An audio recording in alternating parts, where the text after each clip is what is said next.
Hello, Quentin Clark from Silkpost Videos here. This tutorial covers some of the really basic things that you need to know when you're shooting better video on your smartphone. You can see that I've got it set up in front of me with the screen pointing away. Now, why have I done that? So let's look a bit closer at your smartphone. It's got two cameras. This one is the selfie camera, and this one is the back camera. And very often when you go to set up the quality of the video on your smartphone, it actually only affects the back camera. So if you're setting it up for 4K, which is what I'm hoping that you're going to do, you may still be leaving this camera on 720, which is only just HD. So that's one reason for always shooting with the back camera.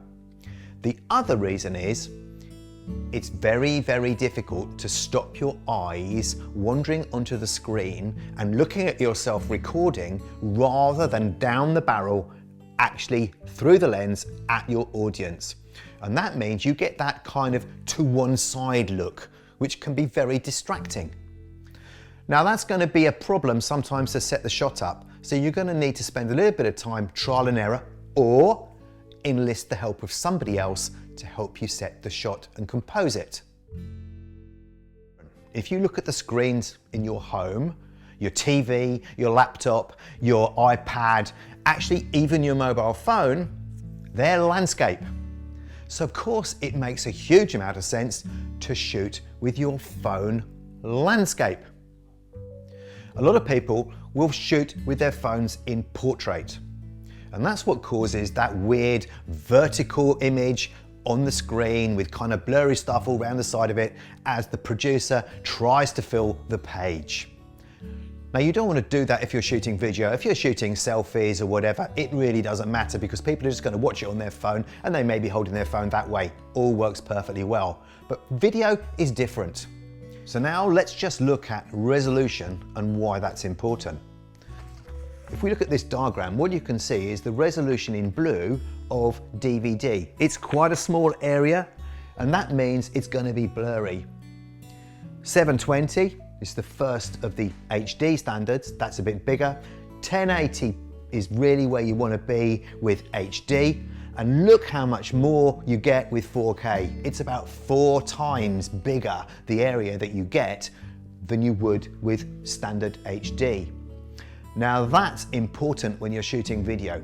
Basically, it's going to look fantastic on a 4K TV, but also it means that you can zoom in a much longer way into the image, be much more creative with a static shot, and still keep full HD resolution if you publish at 1080. So that's why you should always shoot in 4K. Now, of course, the challenge with recording in 4K is you're going to get big file sizes. So it's just no good to keep that resolution up. You can't just email it, you can't just send it on WhatsApp, you can't just send it on Messenger. That's going to reduce the size down to very small file sizes so that it can send it easily through the web. What you've got to do is to send it at full resolution directly from your phone to your laptop or wherever you're going to do the editing, or to whoever is doing the editing for you. This is very important. Typically, the best way of doing that is to plug your phone directly into your laptop and to transfer the video file straight into your downloads folder or something, or photos or something like that. The other way you can do it is file transfer programs such as WeTransfer. These are free for up to 2 gigabytes, which is a pretty big amount of data, and that means you can send it at full resolution through the internet to somebody else, or to yourself for that matter. And the other way, if you've got an Apple phone or other phones that have got sort of Bluetooth connections, you can actually use AirDrop to transfer it from your phone, again, to whichever machine it is you're going to use to do the editing. I hope that you're finding this series of tutorials useful, especially during lockdown, and that they're helping you make better videos with your mobile phones. If you're using them to make a video, why not send them to Silkpost Videos and I'll publish them on my page.